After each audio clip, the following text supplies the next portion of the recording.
கர்த்தருடைய பரிசுத்த நாமம் மகிமைப்படுவதாக. விசுவாசத்தினால் நீதிமான் பிழைப்பான். The just shall live by faith என்ற ஒரு முக்கிய தலைப்பின் கீழே நாம் கலாத்தியர் நிருபத்தை படித்து கொண்டு வருகிறோம். அதில் இன்றைக்கு நாம் 3ஆம் பாகம் படிக்க போகிறோம். கலாத்தியர் 2ஆம் அதிகாரத்தை கவனம் செலுத்தி கற்றுக்கொள்ள இருக்கிறோம். இந்த நாளில் நம்முடைய தியானத்தின் தலைப்பு என்னவென்றால், கிறிஸ்துவின் விசுவாசத்தினால் பிழைத்தல். Living by the faith of Christ. நம்ம பார்க்குற ஒவ்வொரு தலைப்புமே அந்தந்த அதிகாரத்தினுடைய உள்ளடக்கம் என்பதை மனசில் வச்சுக்குவோம். சரிங்களா? இந்த கலாத்தியர் 2ஆம் அதிகாரத்தை படிக்க போகிறோம். அந்த அதிகாரத்துக்கு என்ன தலைப்பு வைக்கலாம் அப்படின்னா, கிறிஸ்துவின் விசுவாசத்தினால் பிழைத்தல் என்று பெயரிடலாம். கலாத்தியர் 2ஆம் அதிகாரம் 20-21 வசனங்கள். கிறிஸ்துவுடனே கூட சிலுவையில் அறையப்பட்டேன், ஆயினும் பிழைத்திருக்கிறேன். இனி நான் அல்ல, கிறிஸ்துவே எனக்குள் பிழைத்திருக்கிறார். நான் இப்பொழுது மாம்சத்தில் பிழைத்திருக்கிறதோ, என்னில் அன்பு கூர்ந்து எனக்காக தம்மைத்தாமை ஒப்பு கொடுத்த தேவனுடைய குமாரனை பற்றும் விசுவாசத்தினாலே, தேவனுடைய குமாரனின் விசுவாசத்தினாலே பிழைத்திருக்கிறேன் என்றுதான் வாசிக்கும். நான் தேவனுடைய கிருபையை விருதமாக்குகிறதில்லை. நீதியானது நியாயப்பிரமாணத்தினாலே வருமானால் கிறிஸ்து மரித்தது வீணாயிருக்குமே என்று வாசிக்கிறோம். கலாத்தியர் 1ஆம் அதிகாரம் போன வாரம் படித்தோம். மெய்யான சுவிசேஷம், கள்ள சகோதரரின் கழக வேலை மற்றும் பவுலின் தனிப்பட்ட அனுபவம், மனமாற்ற அனுபவம். இதுதான் 1ஆம் அதிகாரம். படித்தோமல்லவா போன வாரம்?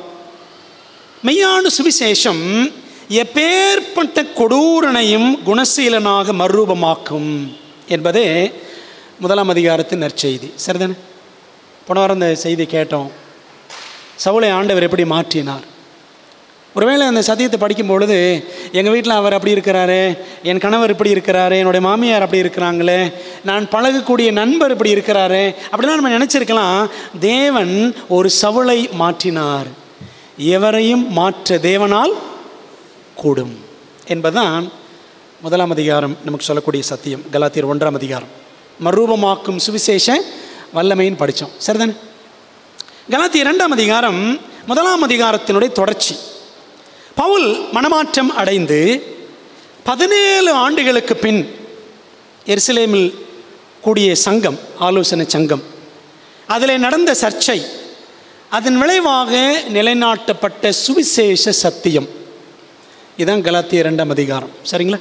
2ஆம் அதிகாரம் என்னன்னு சுருக்கம் சொல்லிட்டேன். நாம் அதை ஜெபத்தோடு விலாவாரியாக படிக்க போகிறோம். ஜெபம் பண்ணலாமா?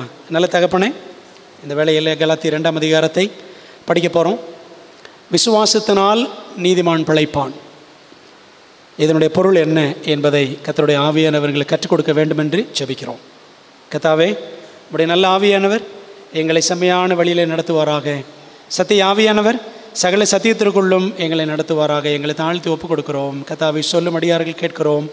நீர் பெருக வேண்டும், நாங்கள் சிறுக வேண்டும். இயேசுவின் நாமத்தில் ஜெபிக்கிறோம் நல்ல பிதாவே, ஆமென். கிருபையா கிரியையா?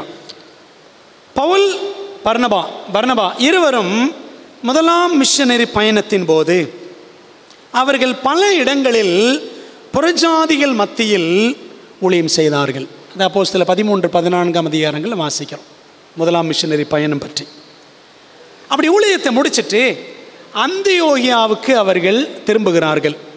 அந்தியோகியா அது என்ன இடம்?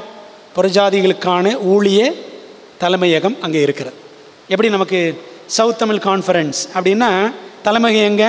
மதுரை கோச்சடை அப்படின்ற மாதிரி. சரிங்களா? புறஜாதிகள் ஊழியத்திற்கான தலைமை அலுவலகம் ஆன்டியோக், அந்தியோகியா. மனசில் வச்சுக்கோங்க, போன வாரம் சொன்னேன். ஆகவே அங்கே வருகிறார்கள். அந்தியோகியாவில் தான், அந்த இடத்துல தான் கள்ள சகோதரர் தங்கள் கைவரிசையை காட்டினார்கள். சரிங்களா? உள்ளே புகுந்து என்ன பண்ணாங்க? கிறிஸ்து மட்டும் இல்லை, கிறிஸ்துவின் மேல் வைக்கிற விசுவாசம் மட்டும் கிடையாது, நீங்கள் கிரியைகளும் செய்யணும், மோசேயின் நியாயப்பிரமாணத்தை பின்பற்றணும், விருத்த சேதனம் பண்ணணும் அப்படின்னு சொன்னாங்க. நம்ம அதை படித்தோம் அப்போஸ்தலர் 15:1.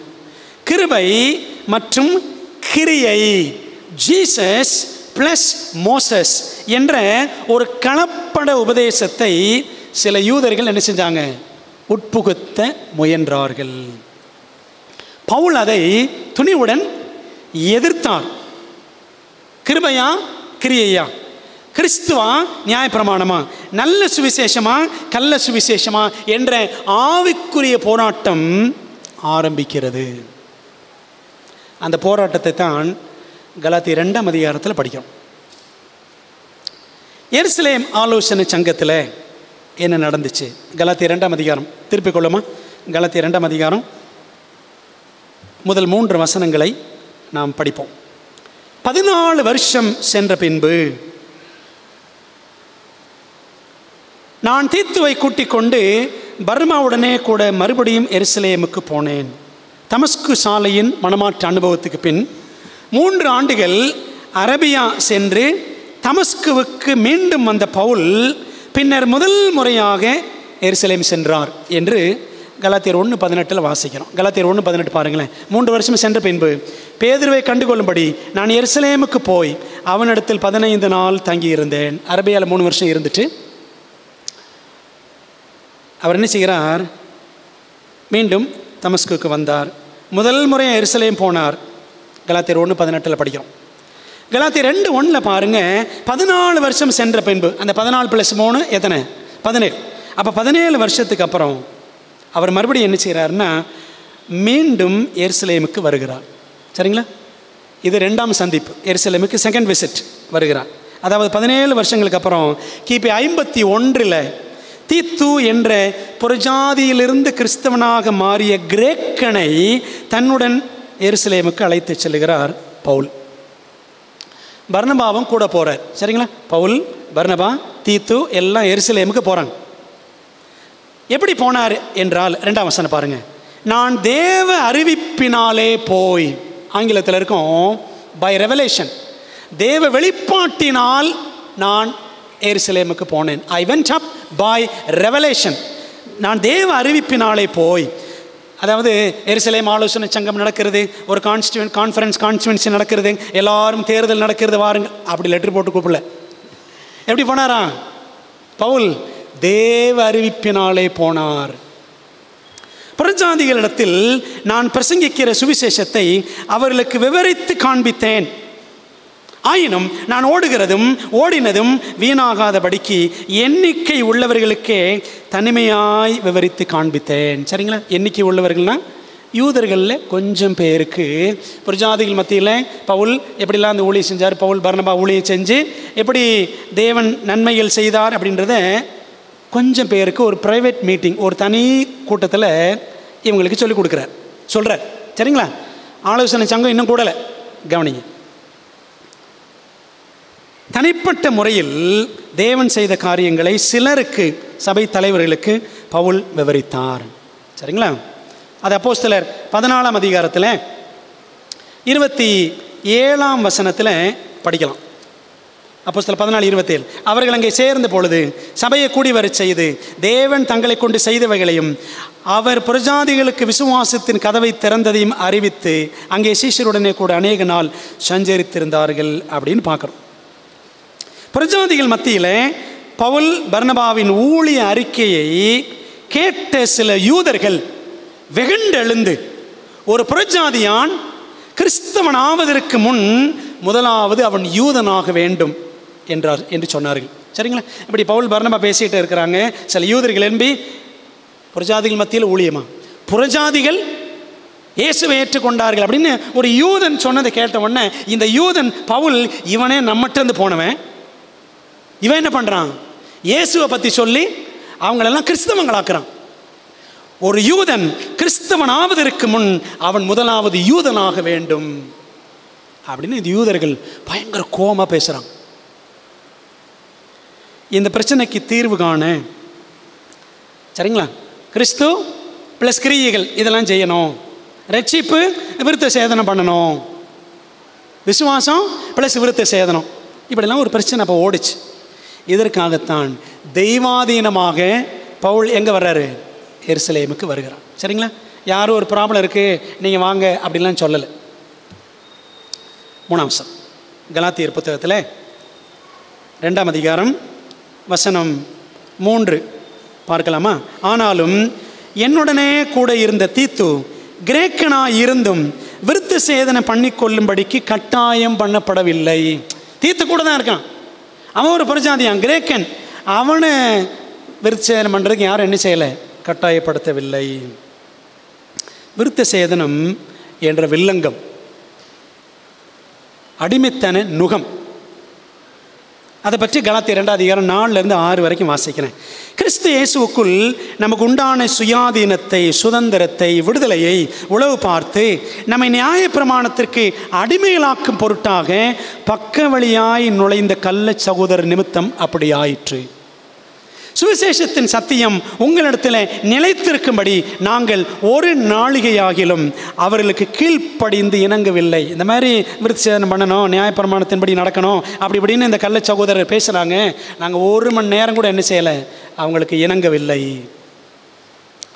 அல்லாமலும் எண்ணிக்கை உள்ளவர்களாக இருந்தவர்கள் எனக்கு ஒன்றும் போதிக்கவில்லை. அதாவது யூதர்கள் கம்மியாக தான் இருந்தாங்க.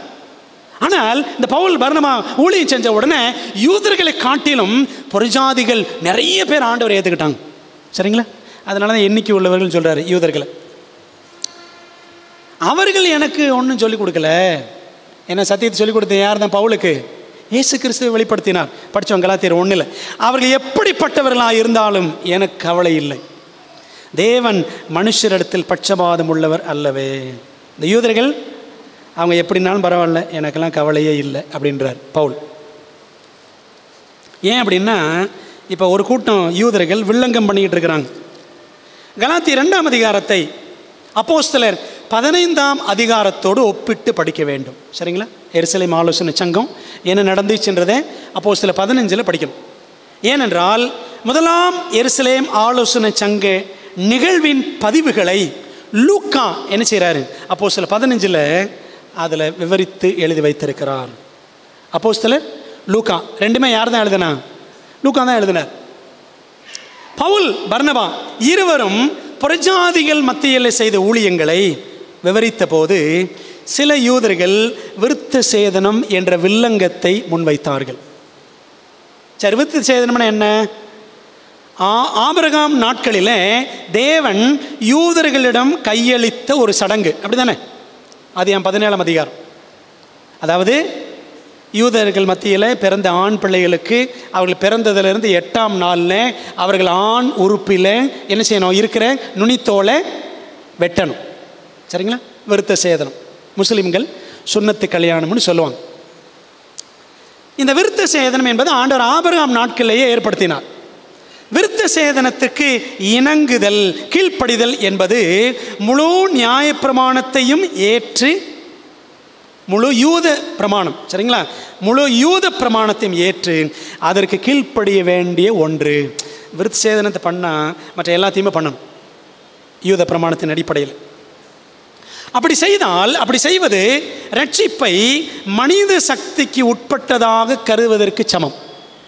ரட்சிப்பா அதுக்கு நம்ம இதெல்லாம் செய்யணும் அப்படின்னு அர்த்தமாயிரும். ஆனால் பைபிள் என்ன சொல்லுது? ரட்சிப்பு கர்த்தருடையது. அப்படி தானே படிக்கிறோம்.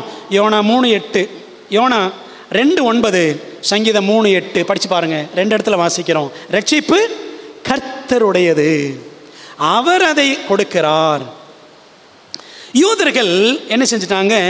விருத்த சேதனத்தின் ஆவிக்குரிய அர்த்தத்தை மறந்து போனார்கள். ஆவிக்குரிய அர்த்தம் என்ன? சில வசனங்கள் இருக்குது. உபாகமம் 10:16, எரேமியா 4:4, ரோமர் 2:28-29. இந்த வசனங்கள்லாம் இருக்குது. ரோமர் மட்டும் நான் வாசிக்கிறேன். ரோமர் 2ஆம் அதிகாரம் 28-29 பாருங்களேன். விருத்த சேதனம், மெய்யான விருத்த சேதனம், ஆவிக்குரிய விருத்த சேதனம் என்றால் என்ன என்றால் பாருங்களேன். ஆதலால் புறம்பாக யூதனானவன் யூதன் அல்ல, புறம்பாக மாம்சத்தில் செய்யப்படும் விருத்த சேதனமும் விருத்த சேதனம் அல்ல. சரிங்களா? புறம்பாகன்னா வெளியில் உடம்புல தோலை, ஆணுறுப்பின் அந்த நுனித்தோலை வெட்டி கொள்ள விருத்த சேதனம் கிடையாது. 29, உள்ளத்திலே யூதனானவனே யூதன், எழுத்தின்படி உண்டாகாமல் ஆவியின்படி இருதயத்தில் உண்டாகும் விருத்த சேதனமே விருத்த சேதனம். சரிங்களா? ஆவியினால், பரிசுத்த ஆவியினால் நம்முடைய மனம் மாற்றம் அடைந்திருக்க வேண்டும். சும்மா தோலை மட்டும் வெட்டிக்கிறது கிடையாது, அது விருத்த சேதனம் அல்ல அப்படின்னு பவுல் அதனுடைய ஆவிக்குரிய அர்த்தத்தை சொல்றார். ஆண்டவர் சொல்லிட்டாரு இதை செய்யணும்னு வெட்டிக்கிறது இல்லை. தேவனோடு நெருங்கிய உறவு கொண்டிருப்பது, உள்ளத்தில் தேவனை வாசம் பண்ண நாம் அனுமதித்திருப்பது, இதுதான் மெய்யான விருத்த சேதனம் அப்படின்னு பவுல் சொல்றார். இதை யூதர்கள் மறந்துட்டாங்க, இந்த ஆவிக்குரிய அர்த்தத்தை. கலாத்திய நாட்டு சபை விசுவாசிகள் ரட்சிப்புக்கு கிறிஸ்துவைத்தான் நம்பியிருந்தார்கள். ஆனால் கள்ள சகோதரரோ மாம்சத்தை நம்புவதற்கு தூண்டிவிட்டார்கள். ஏசு சொன்னார் மாம்சமானது ஒன்றுக்கும் உதவாது. படிச்சிருக்கோம்ல, யோவான் 6:63 வாசிக்கிறோம். அன்பானவர்களே, விருத்த சேதனம் என்னும் காரியம் காரசாரமான விவாதமாக எருசலேம் ஆலோசனை சங்கத்தில் கொண்டு வரப்பட்டது. என்ன நடந்துச்சு அந்த கான்ஃபரன்ஸில்? ஃபர்ஸ்ட் ஜெருசலேம் கவுன்சில், முதலாம் எருசலேம் ஆலோசனை சங்கத்தில் என்ன நடந்துச்சு? என்ன நடந்துச்சு? மினிட்ஸ் உங்களுக்கு நான் சொல்ல போகிறேன், சரிங்களா? என்ன நடந்துச்சு? தேவனுடைய கிருபையின் சுவிசேஷத்திற்காக பேதுரு வாதிட்டார். பேதுரு எழுந்து பேசுகிறார். என்ன பேசினார் பாருங்களேன். அப்போஸ்தலர் 15 எடுக்கலாமா? இந்த சம்பவத்தை நம்ம கொஞ்சம் வரலாற்று ரீதியாக கொஞ்சம் புரிஞ்சுக்கணும், அப்போ தான் நமக்கு சத்தியம் விளங்கும். அப்போஸ்தலர் 15 பாருங்களேன், 7ஆம் வசனம். மிகுந்த தர்க்கம் உண்டான போது, விருத்த சேதனம் ரட்சிப்புக்கு விருத்த சேதனமா இயேசு மேல் விசுவாசமா அப்படின்னு ஒரு தர்க்கம் உண்டான போது பேதுரு எழுந்து அவர்களை நோக்கி, சகோதரரே, நீங்கள் அறிந்திருக்கிறபடி புறஜாதியார் என்னுடைய வாயினாலே சுவிசேஷ வசனத்தை கேட்டு விசுவாசிக்கும்படி தேவன் அநேக நாட்களுக்கு முன்னே உங்களில் ஒருவனாகி என்னை தெரிந்து கொண்டார். இருதயங்களை அறிந்திருக்கிற தேவன் நமக்கு பரிசுத்த ஆவியை தந்தருளினது போல, யூதர்களாகிய நமக்கு பரிசுத்த ஆவியை தந்தருளினது போல அவர்களுக்கும் புறஜாதிகளுக்கும் தந்தருளி அவர்களை குறித்து சாட்சி கொடுத்தார். விசுவாசத்தினாலே அவர்கள் இருதயங்களை அவர் சுத்தமாக்கி, யார்? புறஜாதிகள், கொர்நேலிய வீட்டில், சரிங்களா? சுத்தமாக்கி நமக்கும் அவர்களுக்கும், யூதர்களாகிய நமக்கும் புறஜாதிகளாகிய அவர்களுக்கும் யாதொரு வித்தியாசமும் இராதபடி செய்தார். என்ன சொல்றாரு? பரிசுத்த ஆவியை ஆண்டவர் நமக்கும் கொடுத்தாரு, அவங்களுக்கும் கொடுத்தார். நமக்கும் கொடுத்தாருன்னா அப்போஸ்தலர் 2ஆம் அதிகாரம் யூதர்கள், அவங்களுக்கும் கொடுத்தாருன்னா அப்போஸ்தலர் 10ஆம் அதிகாரம் புறஜாதிகள். யார் பேசுறா? பேதுரு பேசுறார். நல்ல கவனிங்க, 10ஆம் வசனம். இப்படி இருக்க நம்முடைய பிதாக்களாலும் நம்மாலும் சுமக்க கூடாதிருந்த நுகத்தடியை சீஷர் கழுத்தின் மேல் சுமத்துவதனால் நீங்கள் தேவனை சோதிப்பானேன். சரிங்களா? அந்த அடிமைத்தன காரியங்களை திரும்பவும் செய்ய வேண்டாம். இயேசு வந்துட்டாரு, உயிரை கொடுத்துட்டாரு, சரிங்களா? அது போதும். 11 கர்த்தராகிய இயேசு கிறிஸ்துவின் கிருபையினாலே அவர் ரட்சிக்கப்படுகிறது எப்படியோ அப்படியே நாமும் ரட்சிக்கப்படுவோம் என்று நம்பி இருக்கிறோமே என்றான். பார்த்தீங்களா? சுவிசேஷத்தை சொல்லிட்டார், பேதுரு பேசுகிறார். அப்போ அடிமைத்தன நுகம் வேண்டாம். இந்த உண்மையை அழகாக சொல்லிடுறார் பேதுரு. பின்னர் புறஜாதியார் மத்தியில் தேவன் செய்த அற்புதங்களை பவுல் பர்னபா இருவரும் விளக்கி கூறினார்கள். சரிங்களா? அது அப்போஸ்தலர் 15 12ஆம் வசனத்தில் படிக்கிறோம். அப்பொழுது கூடி வந்திருந்த யாவரும் அமைந்திருந்து பர்னபாவும் பவுலும் தங்களை கொண்டு தேவன் புறஜாதிகளுக்குள்ளே செய்த அடையாளங்கள் அற்புதங்கள் யாவையும் விவரித்து சொல்ல கேட்டார்கள். இப்போ எல்லாரும் முன்னாடி பேசுகிறார். இப்போ பவுல் பர்னபா எத்தனை அற்புதமான ஊழிய அறிக்கை பாருங்களேன். நாம் ஒரு கான்ஸ்டிடுவன்சி போகும் பொழுது, கோயில்பட்டிக்கோ எங்கேயோ போகும் பொழுது பார்த்தீங்களா, அந்த ஊழிய அறிக்கையெல்லாம் சொல்லுவாங்க. பார்த்தீங்களா? இதைத்தான் பேதுரு செஞ்சுருக்கார். பேதுரு செஞ்சார், பவுல் செஞ்சார். இதைத்தான் நாம் என்ன செய்கிறோம்? பின்பற்றுகிறோம். அன்பானவர்களே, கள்ள சகோதரர் கடுமையான விதத்தில் பவுல் பர்னபாவை எதிர்த்திருந்திருக்க வேண்டும். சரிங்களா? ஆயினும் பவுலின் கூட்டணி, பவுல் கூட இருந்தவங்க யாருக்கு இணங்கவில்லை? அந்த விருத்த சேதனம்தான் அது கட்டாயம் என்று சொல்லி பேசின யூதர்களுக்கு இவர்கள் இணங்கவில்லை. சரிங்களா? அதான் கலாத்தியர் 2:5 படிக்கிறோம். பவுல் எருசலேமுக்கு சென்றது சுவிசேஷத்தின் சத்தியத்தை கற்பதற்காக அல்ல. சுவிசேஷத்தின் சத்தியம்னா என்ன அப்படின்னு படிச்சுக்கிறதுக்காக அவர் அங்கே போல. அந்த சுவிசேஷத்தின் சத்தியம் என்ன என்பதை நிலைநாட்டுவதற்காகவே தேவ அறிவிப்பினாலே, தேவ வெளிப்பாட்டினாலே அங்கே சென்றார், நின்றார், வென்றார். அதாவது சுவிசேஷத்தின் சத்தியம் வென்றது. அதாங்க இன்னைக்கு படிக்க போகிறோம். அது என்ன சுவிசேஷத்தின் சத்தியம்? கலாத்தியர் 2 அதிகாரம், கலாத்தியர் 2 4ஆம் வசனம் பாருங்களேன். 4ஆம் வசனம் 14ஆம் வசனம், ரெண்டையும் கவனிங்க. இந்த 2 வசனத்தில் என்ன வார்த்தை வருது உற்று பாருங்கள். கலாத்தியர் 2:4, சுவிசேஷத்தின் சத்தியம் உங்களிடத்தில் நிலைத்திருக்கும்படி நாங்கள் ஒரு நாளிகையாகிலும் அவர்களுக்கு கீழ்ப்படிந்து இணங்கவில்லை. இந்த விருத்த சேதனை பற்றி பேசினவங்களுக்கு நாங்கள் இணங்கலை. 14ஆம் வசனம், இப்படி அவர்கள் சுவிசேஷத்தின் சத்தியத்திற்கு ஏற்றபடி சரியாய் நடவாததை நான் கண்டபோது. சரிங்களா? என்ன நடந்துச்சு படிக்கலாம். அப்போது சுவிசேஷத்தின் சத்தியம், the truth of the gospel, அதை எஸ்டாப்ளிஷ் பண்ணுறதுக்காகத்தான் பவுல் தேவ வெளிப்பாட்டினாலே எங்கே போனார்? எருசலேமுக்கு 2வது தடவை போனார். அன்பானவர்களே, எல்லாம் நம்ம புரிஞ்சுக்கணும். சரிங்களா? கண்டிப்பாக நமக்கு விளங்குவதற்கு தேவ ஆவியானவர் நிச்சயமாக உதவி செய்வார் என்று நான் விசுவாசிக்கிறேன். நீங்கள் அந்த விசுவாசத்தோடு, இந்த ஜெபத்தோடு இந்த பாடங்களை கவனியுங்கள். சுவிசேஷத்தின் சத்தியம் என்றால் என்ன? What is the truth of the gospel? கிறிஸ்து ஒருவர் மாத்திரமே இரட்சகர், பாவத்திலிருந்து விடுதலை தருகிறவர் அவரே. அவரது ஜீவியமே சுவிசேஷம். சரிங்களா? அவர் எப்படி வாழ்ந்து காமிச்சாரு? அதான் என்னது? அதான் குட் நியூஸ். எப்படி வாழ்ந்தார், எப்படி மரித்தார், எப்படி நம்ம ரட்சிக்கிறார், இதுதான் சுவிசேஷம். சரிங்களா? அவருடைய வாழ்க்கை தாங்க ரட்சிப்புக்கான தேவ பலன். ரோமர் 1:16, சுவிசேஷமே ரட்சிப்புக்கான தேவ பலன் படிக்கிறோம். மானிட பலனால் ரட்சிப்பு என்பது சாத்தியமே கிடையாது. ரட்சிப்பு அடைவதற்கு ஒரு நபரையோ, ஒரு சிலையையோ, படத்தையோ, வேறெந்த பொருளையோ மற்றும் சொந்த முயற்சியையோ நாம் நம்ப வேண்டிய அவசியமே இல்லை. அப்படி நம்பணும் என்று கற்றுக் கொடுக்கப்பட்டால் அதான் என்னது? கள்ளச் சுவிசேஷம், ஃபால்ஸ் காஸ்பல். கிருபையையும் பாவ மன்னிப்பையும் நீதியையும் அடைவதற்காக திருவருட்சாதனங்களை பின்பற்றுவதும் கிறிஸ்துவனுடைய திருச்சபையின் உபதேசமே கிடையாது. அப்போ உதாரணமாக கத்தோலிக் சபையில் எடுத்துக்கிட்டிங்கன்னா 7 அருட்சாதனங்கள் அப்படின்னு சொல்லுவாங்க. சரிங்களா? 1 நற்கருணை கண்டிப்பாக எடுக்கணும். ஊறுதி பூசுதல், கேள்விப்பட்டிருக்கீங்களா? ஊறுதி பூசுதல், நோயில் பூசுதல், இறந்தவர்க்காக ஜெபம். சரிங்களா? இப்படிலாம் சொல்லுவாங்க. 7 திருவருட்சாதனங்கள், 7 சாக்ரமெண்ட்ஸ் அப்படின்னு சொல்லுவாங்க. இப்படிலாம் பைபிள் சொல்லுதா? இது கிறிஸ்துவனுடைய திருச்சபையின் உபதேசமே கிடையாது. அதெல்லாம் ரட்சிக்கப்படுறதுக்கு இந்த மாதிரி சாக்கர்மந்துகள் எல்லாம் பின்பற்ற வேண்டும். கள்ள சுவிசேஷம். ஆனாலும் கர்த்தராகிய இயேசு கிறிஸ்துவை விசுவாசிக்கிற ஒரு மனிதன் அந்த விசுவாசத்தின் வெளிப்பாடாக செய்ய வேண்டிய நற்கிரியைகள் உண்டு. உண்மைதானே? அதான் எபேசியர் 2 அதிகாரம் 8 10 வரைக்கும் நம்ம வாசிக்கிறோம். நம்ம அடிக்கடி படிக்கிற வசனம், திரும்ப படிப்போம். கிருபையினாலே விசுவாசத்தை கொண்டு ரட்சிக்கப்பட்டீர்கள், இது உங்களால் உண்டானதல்ல, இது தேவனுடைய ஈவு.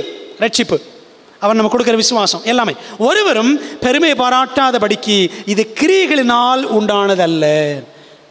நாம் அனுபவிக்கிற ரட்சிப்பு என்பது கிரியைகளினால் உண்டானது அல்ல.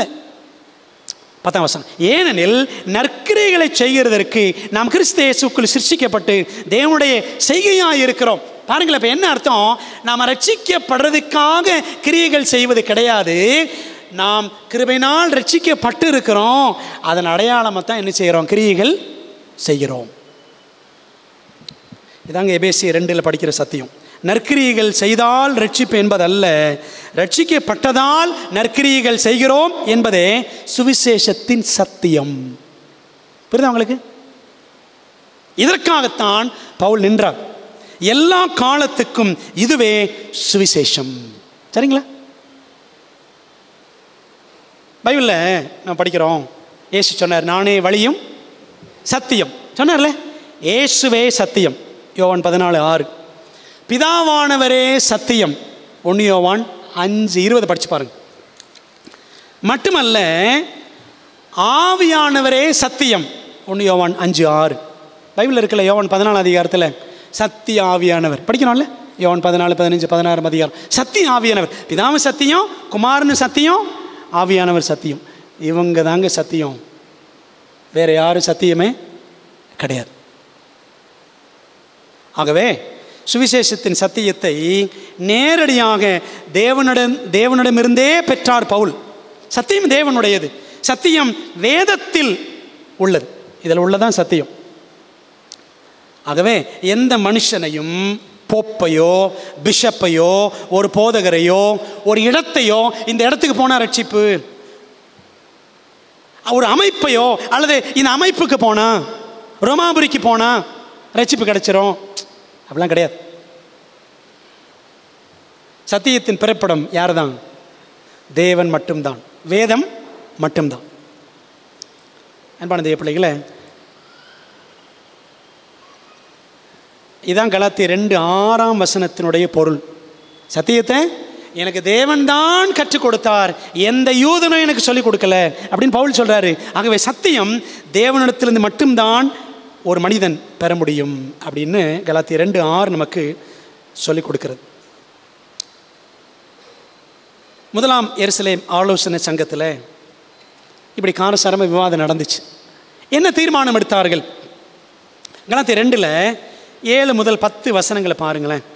அதுவும் அல்லாமல் விருத்த சேதனம் உள்ளவர்களுக்கு அப்போஸ்தலனாக இருக்கும்படி பேதுருவை பலப்படுத்தினவர், புறஜாதிகளுக்கு அப்போஸ்தலனாக இருக்கும்படி என்னையும் பலப்படுத்தினபடியால் விருத்த சேதனம் உள்ளவர்களுக்கு சுவிசேஷத்தை பிரசங்கிக்கும்படி பேதுருவுக்கு கையளிக்கப்பட்டது போல விருத்த சேதனம் இல்லாதவர்களுக்கு பிரசங்கிக்கும்படி அது எனக்கும் கையளிக்கப்பட்டது என்று அவர்கள் கண்டு, எருசலேம் ஆலோசனை சங்கத்தில் திருச்சபை தலைவர்கள் கண்டு, எனக்கு அளிக்கப்பட்ட கிருபையை அறிந்தபோது தூண்களாக எண்ணப்பட்ட யாக்கோபும்.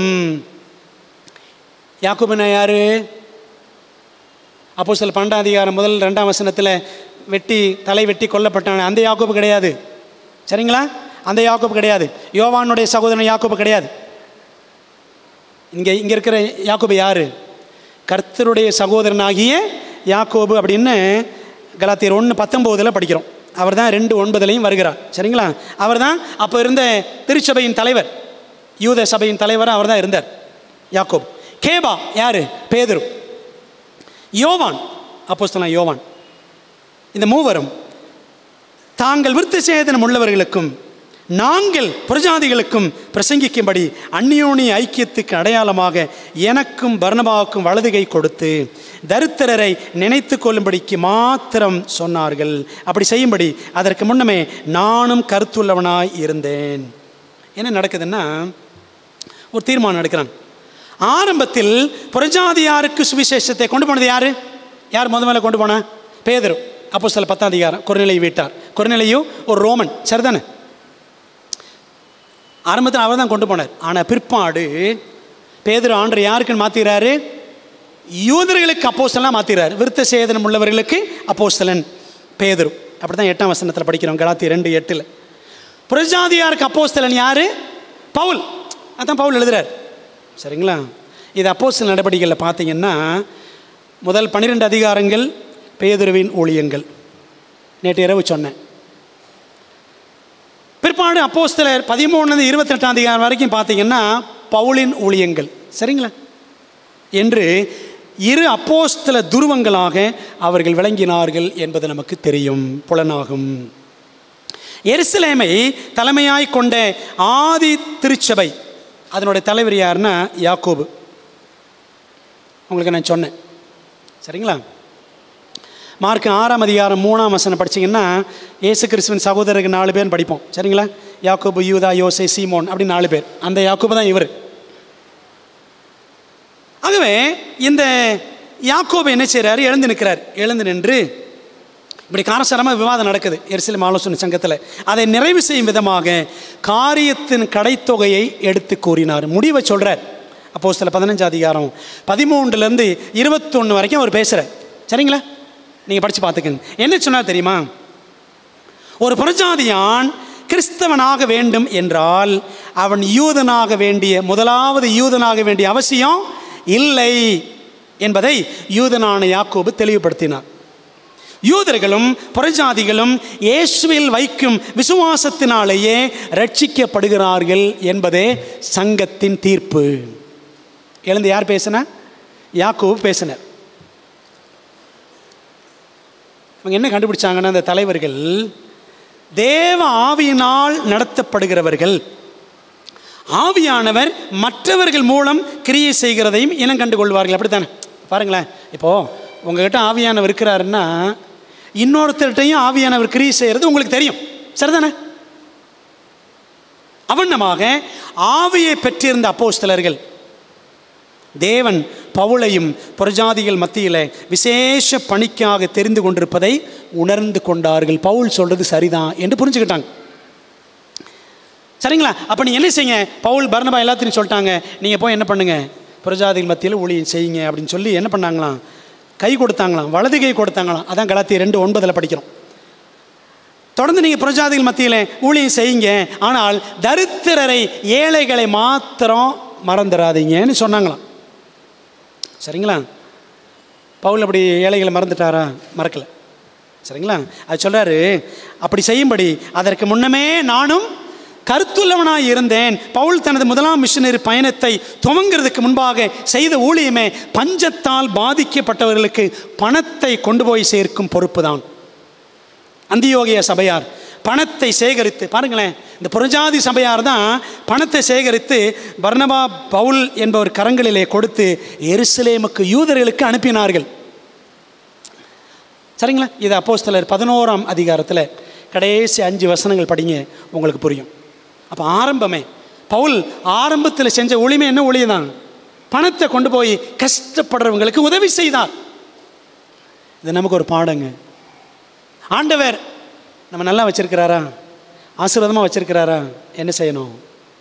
மற்றவர்களை நினைக்கணும், கஷ்டப்படுறவங்களை யோசிக்கணும், தரித்திரரை நினைங்க அப்படின்னு அந்த கவுன்சில்லையே பால் கிட்ட சொன்னாங்களாம். அப்படி செய்ய நான் முன்னமே, அதற்கு முன்னமே, அவங்க சொல்றதுக்கு முன்னாடியே நான் கருத்துள்ளவனாக இருந்தேன். இதாங்க எருசலேம் ஆலோசகர் சங்கத்தில் நடந்த காரியங்கள். முடிஞ்சிருச்சு. என்ன தீர்மானம், என்ன சண்டை? விசுவாசமா விருத்த சேதனமா? முடிவு என்ன? கிறிஸ்து மேல் வைக்கிற விசுவாசமே ரட்சிப்புக்கு போதும், கிரியைகள் வேண்டாம். சரிங்களா? எருசலேம் ஆலோசனை சங்கம் முடிஞ்சிருச்சு. 11ஆம் வசனத்தில் படிப்போம், 11லேருந்து 13 வரைக்கும்.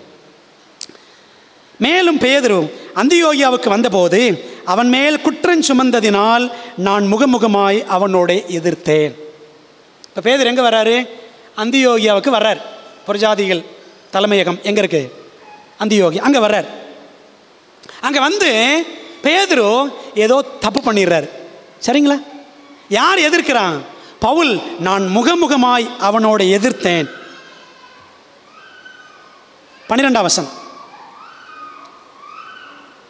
எப்படி எனில், யாக்கோபினிடத்திலிருந்து சிலர் வருகிறதற்கு முன்னே அவன் புறஜாதியாருடனே சாப்பிட்டான். யாரு? பேதுரு சாப்பிட்டான்.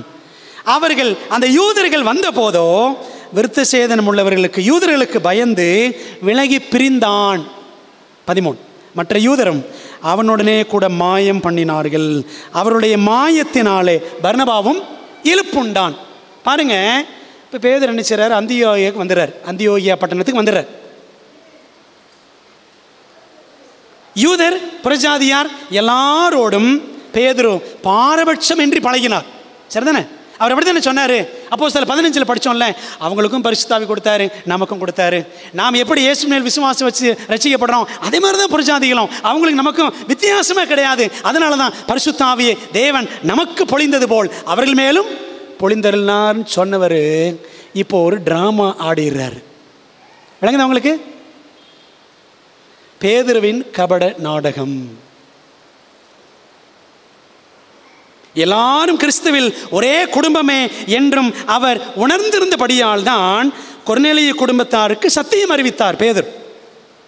எருசலேம் மாநாட்டிலும் சத்தியத்தின் சார்பில் சாட்சி பகர்ந்தார். படித்தோம்ல? ஆனால் ஒரு சமயம் அந்தியோகியாவில் பேதுரு புறஜாதியாருடன் அன்பின் விருந்தில் பங்கெடுத்த போது திடீர்னு எருசலேமிலிருந்து ஒரு யூதர் கூட்டம் வந்துடுறாங்க. அவங்கள பார்த்த உடனே பேதுருக்கு என்ன ஆயிடுச்சு? ஒரு பயம் வந்துருச்சு. புறஜாதி விசுவாசிகளை விட்டு விலகி பிரிஞ்சிட்டாரு அப்படின்னு படிக்கிறோம். சில நேரத்தில் பாருங்களேன், சபைகளில் கூட இந்த வித்தியாசம் பார்க்குறதெல்லாம் இருக்குல்ல. ஏழைகள் பணக்காரர்கள் அப்படின்னு வித்தியாசம் பார்க்குறது அப்படி இருக்க கூடாது. அந்தஸ்து பார்த்து பழகுவதும் கூடாது. கிறிஸ்துக்கள் எல்லாரும் ஒன்றாக இருக்கிறோம் அப்படிதான் பைபிள் வாசிக்கிறோம். நம்ம அடுத்த அதிகாரத்தில் படிப்போம், கலாத்தியர் 3 அதிகாரத்தில். அன்பானவர்களே, இந்த கபட நாடகத்தில் மற்ற யூதரும் பர்னபாவும் கூட இழுப்புண்டான். சரிதானே? பேதுரு மட்டும் இல்லை, கூட ஒரு டீமும் சேர்ந்துக்குச்சு. ஆயினும் இது அறியாமல், சரிங்களா, இது அறியாமல் பயத்தினால் நடந்த செயல். வேணும்னே பேதுரு பண்ணலைங்க, அறியாமையினால செஞ்சிடறார், ஒரு பயத்தில் செஞ்சிடறார். உடனே பேதுருவை நாம் நியாயம் தீர்த்து விட கூடாது. சரிங்களா? அவரும் நம்மை போல குறைவுள்ள பாடுள்ள மனுஷன்தான். ஒருவேளை அன்று அந்தியோகியாவில் பேதுரு பர்னபா கூட்டணி செய்தது சரியே என்று கூறி எருசலேமிலிருந்து வந்த யூதர்கள் மகிழ்ந்திருந்தால் பரவாயில்லையே, பேதுரும் பர்னபாவும் மன்ன சில யூதர்கள்லாம் இந்த புறஜாதியில் விட்டு பிரிஞ்சுட்டாங்க, அதான் கரெக்ட் அப்படின்னு அந்த யூதர்கள் சொல்லியிருந்தாங்கன்னா என்ன இருக்கும்? கலாத்திய நாட்டு சபைகளில் விளைவுகள் என்னவாகி இருக்கும் யோசித்து பாருங்கள். பவுலும் பேதுருவின் கபட நாடகத்தை கண்டும் காணாமல் அமைதி காத்திருந்தால் இன்னைக்கு நாம் படிக்க வேண்டிய சத்தியம் நமக்கு கிடைச்சிருக்காது. சரியா? சொல்ல போனால் ஒரு சமயம் கிறிஸ்துவை மறுதலித்திருந்த பேதுரு, படித்தோம்ல ஏற்கனவே, முந்தி படிச்சிருக்கோம், கெத்செமனே தோட்டத்தில் என்ன பண்ணிட்டாரு? இயேசு கைது செய்யப்பட்டார். அந்த நியாய சங்கத்தில் பேதுரு இவர் எனக்கு தெரியாதுன்னு சொல்லிட்டான், மறுதலிச்சிட்டான், சபித்தான், சத்தியம் பண்ணினான். அதே போல இப்பொழுதும் ஒரு விதத்தில் கிறிஸ்துவின் சுவிசேஷத்தையும் கிறிஸ்துவையும் மறுபடியும் மறுதலித்திருந்தார் பேதுரு என்பதே உண்மை. சரிங்களா? ஒரு கபட நாடகம் ஆடினார்ல, it was a denial of Christ. அது கிறிஸ்துவை மறுதலித்தது என்றுதான் பொருள். உடனே பவுலின் அடுத்த கட்ட நடவடிக்கை என்ன? இதாங்க கலாத்தியர் 2 அதிகாரத்தில் 14ஆம் வசனத்திலிருந்து கடைசி வசனம் வரைக்கும். சரிங்களா? பவுலின் கடிந்துரை 14ஆம் வசனத்திலிருந்து 21 வரைக்கும் போகுது. பேதுருவும் அவனை சேர்ந்தவர்களும் மாய்மாலம் பண்ணின போது பவுல் பேதுருவை எல்லாருக்கு முன்பாக கடிந்து கொண்டார். இதில் யாருங்க வயசில் மூத்தவர்? பேதுருவா பவுலா? பேதுரு தான் மூத்தவர். பவுல் என்ன செய்கிறாரு? பேதுருவை கடிந்து கொண்டார். பேதுருவும் அதை தாழ்மையாக ஏற்றுக்கொண்டார் என்று தான் சொல்ல வேண்டும். ஏன்னா பாருங்களேன், பேதுரு எங்கேயும் மறுபடியும் அவர் பேசியிருக்க மாட்டார். கடைசி வசனம் வரை பவுலின் கடிந்துரையாகவே கண்டனமாகவே நாம் பார்க்கலாம். சத்திய கொள்கைகளை கிறிஸ்துவின் கிருபையினால் அறிந்திருக்கிற நாமும் பல வேளைகளில் மாயம் பண்ணுகிறவர்களாகத்தானே இருக்கிறோம். நம்ம சில நேரத்தில் மாயமாலம் பண்ணுறோமா இல்லையா? அம்மாவும் இல்லையா? சத்தியம் தெரிஞ்சிருக்கு, பல நேரங்களில் என்ன பண்ணுறது அப்படின்ட்டு தான் போயிடுறோம். நிறைய இடங்களில் சமரசம் ஆயிடுறோம். உண்மை தானே? சத்திய விஷயத்தில் அப்படி தான் பேதுரு செஞ்சார், கூடவே சிலரும் செஞ்சாங்க. அந்த மாய்மாலம் நடக்கையில் நாம் சில நேரம் மாய்மாலம் பண்ணும் பொழுது கூட நம்மையும் ஒரு டீமை சேர்த்துக்குவோம். உண்மை தானே? பேதுரு புறஜாதியாரை விட்டு விலகி பிரிந்த போது மாய்மாலம் பண்ணினார். அன்பான தேவ பிள்ளைகளை, கிறிஸ்துவை மறுதலித்தார். 5 கிறிஸ்தவ அடிப்படை உபதேசங்களை மறுதலித்தார். சரிங்களா? என்னென்ன தெரியுமா? 1, திருச்சபையின் ஐக்கியம். 2வது, கிறிஸ்துவின் விசுவாசத்தினால் நீதிமானாகுதல். 3வது, நியாயப்பிரமாணத்தின் கிரியைகளிலிருந்து விடுதலை. 4வது, கிறிஸ்துவின் சுவிசேஷம். 5வது, தேவனுடைய கிருபை. இந்த 5 அடிப்படை கிறிஸ்தவ உபதேசங்களையும் பேதுரு மறுதலித்தார். இதைத்தாங்க பவுல் கலாத்தியர் 2 அதிகாரம் 14 21 வரைக்கும் சுட்டி காட்டுகிறார். சரிங்களா? அதை படிக்கலாமா? சரி, அந்த 5 காரியங்களை சுருக்கமாக பார்த்து முடிச்சிடும். கலாத்தியர் 2:14, இப்படி அவர்கள் சுவிசேஷத்தின் சத்தியத்திற்கு ஏற்றபடி சரியாய் நடவாததை நான் கண்டபோது எல்லாருக்கு முன்பாக நான் பேதுருவை நோக்கி சொன்னது என்னவென்றால், யூதனாயிருக்கிற நீர் யூதர் முறைமையாக நடவாமல் புறஜாதியார் முறைமையாக நடந்து கொண்டிருக்க, புறஜாதியாரை யூதர் முறைமையாக நடக்கும்படி நீர் எப்படி கட்டாயம் பண்ணலாம்? நமக்கும் அவர்களுக்கும் யாதொரு வித்தியாசமிராதபடி தேவன் செய்திருக்கிறார் என்று எருசலேம் ஆலோசனை சங்கத்தில் முழங்கிய பேதுரு இப்பொழுது அந்தியோகியாவில் யூதர்கள் வந்தவுடனே வித்தியாசத்தை காண்பித்தார். பிரிவினை காட்டுறாருல்ல, இது ஐக்கியம், திருச்சபையின் ஐக்கியம் இதுவா? கிடையாது. பவுலின் வார்த்தைகள் பேதுருவுக்கு பெரும் உணர்த்துதலை கொடுத்திருக்க வேண்டும். என்ன சொன்னார்? சிம்பிளா இந்த 14ஆம் வசனத்தை சுருக்கமாக சொல்கிறேன். பேதுருவே, நீர் ஒரு யூதன், ஆனாலும் ஒரு புறஜாதியானை போல வாழ்ந்து கொண்டிருக்கிறீர், நடந்து கொண்டிருக்கிறீர். இப்பொழுதோ புறஜாதியார் யூதரை போல நடக்க வேண்டும் என்று விரும்புகிறீர். இதென்ன நியாயம்? இது வரைக்கும் புறஜாதியா மாதிரி இருந்தீர, யூதர்கள் வந்த உடனே யூத மாதிரி நடிக்கிறீர். இது என்ன நியாயம்? புரியுது உங்களுக்கு? இதுதான் பவுல் சொல்கிறார். திருச்சபையில் எந்த வித்தியாசமும் இருக்கவே கூடாது. சரிங்களா? கலாத்தியர் 3:28 அப்படித்தான் சொல்லுது. யூதன் என்றும் கிரேக்கன் என்றும் இல்லை, அடிமை என்றும் சுயாதீனன் என்றும் இல்லை, ஆண் என்றும் பெண் என்றும் இல்லை, நீங்கள் எல்லாரும் கிறிஸ்து இயேசுவுக்குள் ஒன்றாயிருக்கிறீர்கள். பிரிவினை மனப்பான்மையுடன் செயல்படுவது பேதுருவை போல சத்தியத்தை மறுதலிப்பதற்கு சமம். இதை தாங்க பவுல் முதல் பாடமாக சுட்டி காட்டுகிறார். ரெண்டாவது 15-16 வசனங்கள் வாசிக்கிறேன். புறஜாதியாரில் பிறந்த பாவிகளாயிராமல் சுபாவத்தின்படி யூதனாயிருக்கிற நாமும் இயேசு கிறிஸ்துவை பற்றும் விசுவாசத்தினாலே அன்றி, ஆக்சுவலி எப்படி இருக்குன்னு இங்கிலீஷில், இயேசு கிறிஸ்துவின் விசுவாசத்தினாலே அன்றி நியாயப்பிரமாணத்தின் கிரியைகளினாலே மனுஷன் நீதிமானாக்கப்படுவதில்லை என்று அறிந்து, நியாயப்பிரமாணத்தின் கிரியைகளினால் அல்ல, கிறிஸ்துவை பற்றும் விசுவாசத்தினாலே, கிறிஸ்துவின் விசுவாசத்தினாலே நீதிமான்களாக்கப்படும்படிக்கு கிறிஸ்து இயேசுவின் மேல் விசுவாசிகளானோம். 16 நியாயப்பிரமாணத்தின் கிரியைகளினாலே எந்த மனுஷனும் நீதிமானாக்கப்படுவதில்லையே.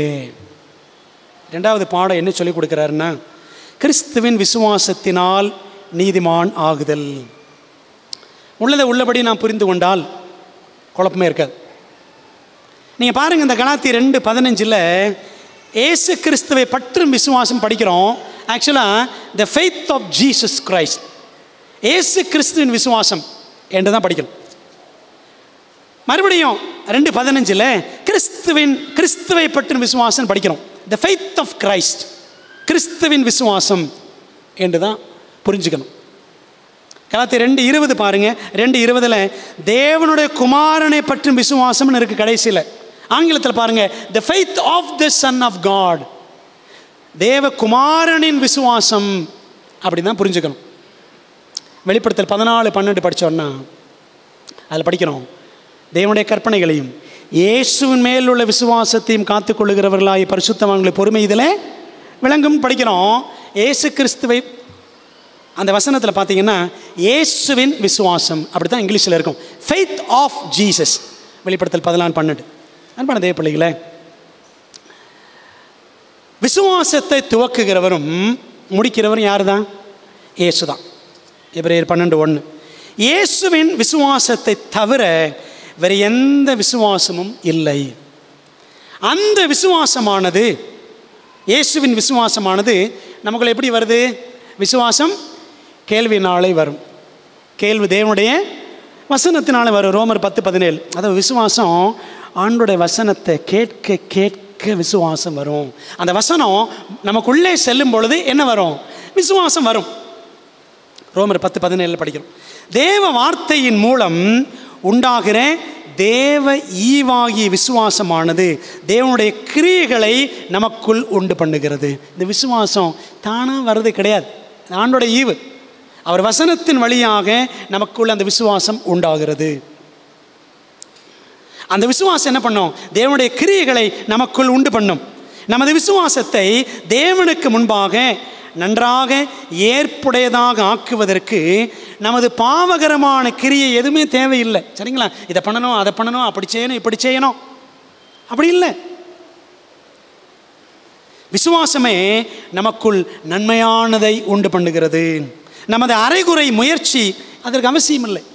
யோவான் 6ஆம் அதிகாரம் 29ஆம் வசனம் பாருங்களேன்.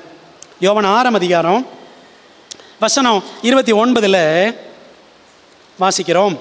இயேசு அவர்கள் பிரதியுத்தரமாக, அவர் அனுப்பினவரை நீங்கள் விசுவாசிப்பதே தேவனுக்கு ஏற்ற கிரியையாக இருக்கிறது. தேவனுக்கு ஏற்ற கிரியை என்னங்க? இப்போ கிரியைகள் செய்யணும்னு சொல்கிறோம்ல, என்ன கிரியை? அவரை விசுவாசிப்பதே தேவனுக்கு ஏற்ற கிரியை. புரியுதா உங்களுக்கு? இயேசுவின் நாமத்தை நாம் விசுவாசத்தை ஏற்றுக்கொள்ளும் போது தேவனுடைய பிள்ளைகள் ஆகிறோம். அப்படி தானே? யோவான் 1:12 படிக்கிறோம். அவரை விசுவாசிக்கும் போது அவர் என்ன செய்கிறாரு? இயேசு கிறிஸ்துவே பரிசுத்த ஆவியானவர் மூலமாக நமக்குள் வசிக்கிறார் என்பதே உண்மை. அவர் நமக்குள் வசித்து அவருடைய விசுவாசத்தையும் வல்லமையும் நமக்குள் செயல்படுத்த அவர் விரும்புகிறார். நாம் அதற்கு அவரை அனுமதிக்கிறோம். ஒரு கிறிஸ்தவனுடைய வாழ்க்கையே என்ன வாழ்க்கை தாங்க? கிறிஸ்துவ வெளிக்காட்ட வேண்டிய வாழ்க்கை, அவ்வளோதான். The Christians life is the life of Christ. சரிதானே? நம்ம கிறிஸ்துவின் வாழ்க்கையை தான் வாழ்ந்து காட்டணும். அப்போ கிறிஸ்தவன் விசுவாசமே யாருடைய விசுவாசம் தான்? கிறிஸ்துவின் விசுவாசம் தான் வெளிக்காட்டணும். அன்பானவர்களே, நாம் வேண்டுவதற்கும் நினைப்பதற்கும் மேலாக கிரியை செய்ய வல்லவர் அவர். கிறிஸ்து விசுவாசத்தின் மூலமாக, வசனத்தின் மூலமாக நமக்குள்ளே வசிக்கிறார் என்றால் கிறிஸ்து என்ன பண்ணுவார்? அவருடைய வாழ்க்கை அவர் நமக்குள்ள வாழ்வதற்கு ஒரு வல்லவராக இருக்கிறார். நாம தான் என்ன செய்யணும்? அனுமதிக்கணும். விசுவாசத்தினாலே ஒருவனில் கிறிஸ்து மெய்யாய் உள்வசிப்பார் என்றால் அங்கே என்ன இருக்காது? மாய்மாலம் இருக்காது. மாறாக கிறிஸ்துவின் விசுவாசமே வெளிப்படும். இப்போ பாருங்கள், பேதுரு எதை காமிச்சார்? விசுவாசத்தை காமிச்சார், மாய்மாலத்தை காமிச்சார்? மாய்மாலம் தான் காமிச்சார். நம்ம என்ன காட்டுறோம்? வெளியில் போகும் பொழுது வாரத்தில் ஒரு நாள் விசுவாசத்தை காமிக்கிற மாதிரி வந்துடலாம். வெளியில் போகும்பொழுது அடுத்த 6 நாள் காட்டுறது மாய்மாலமா விசுவாசமா? சரிங்களா? இதை பவுல் உணர்த்தி காட்டுகிறார். 3வது, நியாயப்பிரமாணத்தின் கிரியைகளிலிருந்து விடுதலை. கலாத்தியர் 2:17-18 பாருங்களேன். கிறிஸ்துவுக்குள் நீதிமான்களாக்கப்படும்படி நாடுகிற நாமும் பாவிகளாக காணப்படுவோமானால் கிறிஸ்து பாவத்திற்கு காரணரோ அல்லவே. நான் எடுத்து போட்டவைகளையே நான் மறுபடியும் கட்டினால் பிரமாணத்தை மீறுகிறவன் என்று காணப்படுவேன். அன்பானவர்களே, நியாயப்பிரமாணம் பரிசுத்தம் உள்ளது, நீதி உள்ளது, அது நன்மையானதுன்னு ரோமர் 7:12 வாசிக்கிறோம். நியாயப்பிரமாணத்தினால் நம்ம எதை கற்றுக்கொள்கிறோம்? தேவனுடைய சித்தத்தை கற்றுக்கொள்கிறோம் என்று ரோமர் 2:18 வாசிக்கிறோம். நீங்கள் படித்து பார்த்துக்கோங்க, நேரம் இல்லை, வேகமாக சொல்லிடுறேன். நியாயப்பிரமாணம் என்ன செய்யும்? நமக்கு எது பாவம்னு காட்டும். அப்படி தானே? பாவத்தை பற்றிய அறிவை நமக்கு கொடுக்கும். ரோமர் 3:20, ரோமர் 5:13. நாம் என்ன செஞ்சோம்? நாம் பாவம் செய்தோம். நம்ம எல்லாரும் பாவிகள். நாம் நியாயப்பிரமாணத்தை மீறி பாவம் செய்தோம். நியாயப்பிரமாணத்தை மீறுவதே பாவம். 1 யோவான் 3:4. பாவம் செய்து தேவ மகிமையை இழந்தோம் அப்படின்னு வாசிக்கிறோம் ரோமர் 3:23. அப்படியானால் பாருங்களேன், தேவனுடைய பிரமாணம் நம்முடைய உள்ளத்திற்குள் இல்லை. உண்மைதானே? இல்லை. மாறாக என்னதான் இருக்கு? பாவம், தீமை என்கிற பிரமாணமே நமக்குள் இருக்கிறதுன்னு பவுல் சொல்றார். ரோமர் 7:20-21 படிச்சிங்கன்னா இந்த தீமை என்கிற பிரமாணம் நமக்குள்ள, பாவம் தாங்க நமக்குள்ள இருக்கு. சரியா? இயேசு ஒருவரே நீதி உள்ளவர். சரிதானே? ஏன்னா பைபிள் சொல்லுது, நீதிமான ஒருவனோ இயேசு தான், அவர் ஒருத்தர் தான் நீதி உள்ளவர். அப்போஸ்தலர் 3:14. ஏனெனில் நியாயப்பிரமாணம் அவரது உள்ளத்திற்குள் எழுதி இருக்கிறது அப்படின்னு சங்கீதம் 40:8 வாசிக்கிறோம். சரிங்களா? அன்பானவர்கள், என்ன அர்த்தம்னா, இயேசு ஒருவர் மாத்திரமே நியாயப்பிரமாணத்தை பரிபூர்ணமாக கடைபிடித்தவர்.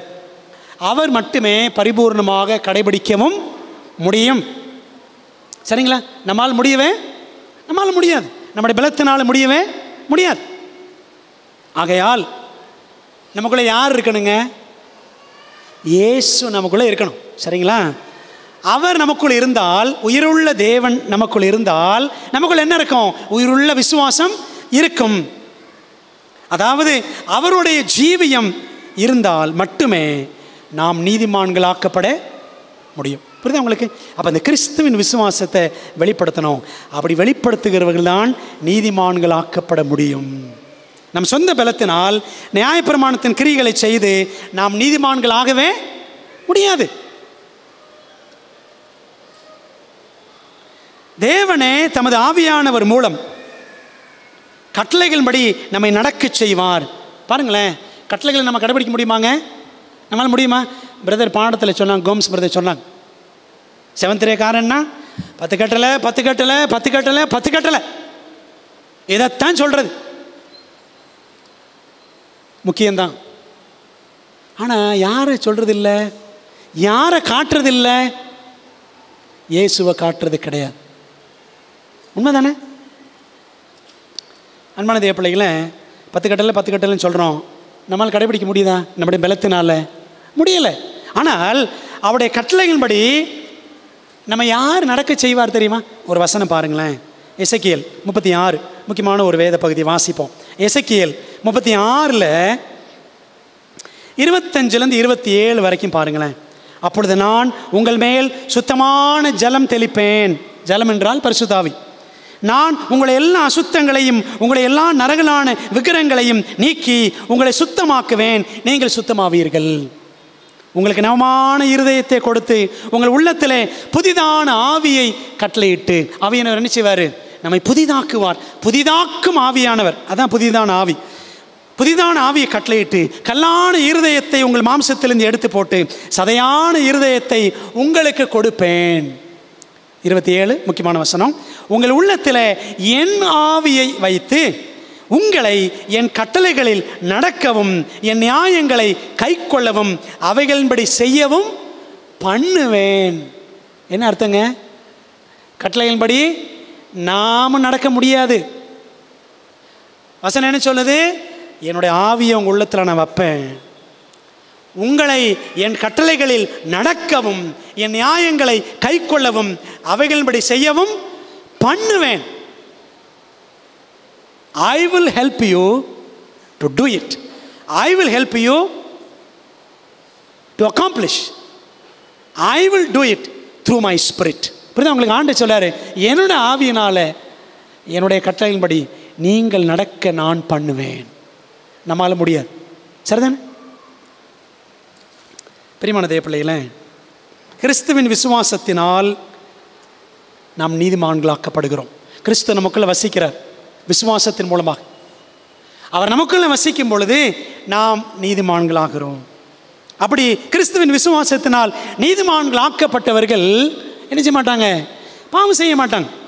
படிக்கிறோம்ல 1 யோவான் 3:9 தேவனால் பிறந்த எவனும் பாவம் செய்யான். ஏனென்றால் அவனுக்குள்ள என்ன இருக்கு? தேவனுடைய வித்துனா என்ன? வசனம். சரிதானே? 1 பேதுரு 2:23 படிச்சு பாருங்க. 23, 24, 25. தேவனுடைய வித்துனா தேவனுடைய வசனம். தேவனுடைய வசனம் யாருக்குள் இருக்கிறதோ அவன் என்ன செய்ய மாட்டான்? பாவம் செய்ய மாட்டான். இன்னைக்கு நான் பாவம் செய்கிறோமா? துணிகரமாக செய்கிறோமா? அப்போ உள்ள வசனம் இருக்கா இல்லையா? இயேசு இருக்கிறாரா இல்லையா? ஆவியானவர் இருக்கிறாரா இல்லையா? விசுவாசம் இருக்கா இல்லையா? அப்படிலாம் யோசிக்கணும். ஏனெனில் உள்வசிக்கும் கிறிஸ்துவின் பிரசன்னத்தினால் பழைய மனுஷன் சிலுவையில் அறையப்படுகிறான், பாவ சரீரம் ஒளிந்து போகிறது. எப்படின்னு பாருங்களேன். கலாத்தியர் 2:18 வாசிக்கிறோம். நான் இடித்து போட்டவைகளையே நான் மறுபடியும் கட்டினால். எதங்க இடிச்சு போடுறோம்? எதை இடிச்சு போடுறோம்? ரோமர் 6:6 படிங்களேன், அப்போ புரியும். ரோமர் 6:6 எதை இடிச்சு போடுறோம்? நாம் இனி பாவத்துக்கு ஊழியம் செய்யாதபடிக்கு பாவ சரீரம் ஒளிந்து போகும் பொருட்டாக, அதான் இடித்து போடுறது, ஒளிச்சு கட்டுறது. பாவ சரீரம் ஒளிந்து போகும் பொருட்டாக நம்முடைய பழைய மனுஷன் அவரோடு கூட சிலுவையில் அறையப்பட்டது என்று அறிந்திருக்கிறோம். அன்பான தேவ பிள்ளைகளே, இயேசு கிறிஸ்து உள்ள விசுவாசத்தின் மூலமாக வசிக்கிறார் என்றால் என்ன அர்த்தம்? பழைய மனுஷனை சிலுவையில் அரைஞ்சிட்டோம், பாவ சரீரம் ஒளிந்து போகிறது. அப்போ என்ன அர்த்தம்? நான் இடித்து போட்டவைகளையே நான் மறுபடியும் கட்டினால் பிரமாணத்தை மீறுகிறவன் என்று காணப்படுவேனே அப்படின்னு பேதுரு சொல்கிறார். பேதுரு அப்போ என்ன பண்ணிட்டார்? இங்கே மீண்டும் பழைய மனுஷனாக செயல்பட்டார். சரிங்களா? மறுதளித்ததன் மூலமாக யூதர்கள் வந்த உடனே பிரிஞ்சிட்டார் பிரஜாதியாரை விட்டு. அன்பான தேவப்பிள்ளை, பல நேரங்கள் நாம் அப்படி தான் என்ன செய்கிறோம்? பாவ வழிகளில் போய் பழைய மனுஷனை வெளிக்காட்ட ஆரம்பிச்சிடுறோம். அப்படி தானே? சில நேரத்தில் சொல்லுவோம்ல, என்னை பற்றி உங்களுக்கு தெரியாது, எனக்கு கோவம் வந்துச்சுன்னா எப்படி வரும் தெரியுமா? பேசுகிற எந்த மனுஷன்? பழைய மனுஷன். விளங்குதா உங்களுக்கு? அப்படித்தாங்க பேதர் என்ன செஞ்சிட்டாரு? கபட நாடகம். விளங்குதா உங்களுக்கு? சரி, 4 கிறிஸ்துவின் சுவிசேஷத்தை மறுதளிக்கிறார். 2ஆம் அதிகாரத்தில் கலாத்தியர் 19:20 பாருங்களேன். தேவனுக்கென்று பிழைக்கும்படி நான் நியாய பிரமாணத்திற்கு மரித்தேனே, கிறிஸ்து உடனே கூட சிலுவையில் அறையப்பட்டேன், ஆயினும் பிழைத்திருக்கிறேன். இனி நான் அல்ல, கிறிஸ்துவே எனக்குள் பிழைத்திருக்கிறார். நான் இப்பொழுது மாம்சத்தில் பிழைத்திருக்கிறதோ என்னில் அன்பு கூர்ந்து எனக்காக தம்மைத்தாமை ஒப்பு கொடுத்த தேவகுமாரனின் விசுவாசத்தினாலே பிழைத்திருக்கிறேன். Faith of the son of God. 2000 ஆண்டுகளுக்கு முன்பாக இயேசு சிலுவையில் மரித்தார் என ஒரு மனிதன் விசுவாசித்தும் தன் பாவங்களிலேயே மரிக்க நேரிடலாம். ஆமாவா இல்லையா?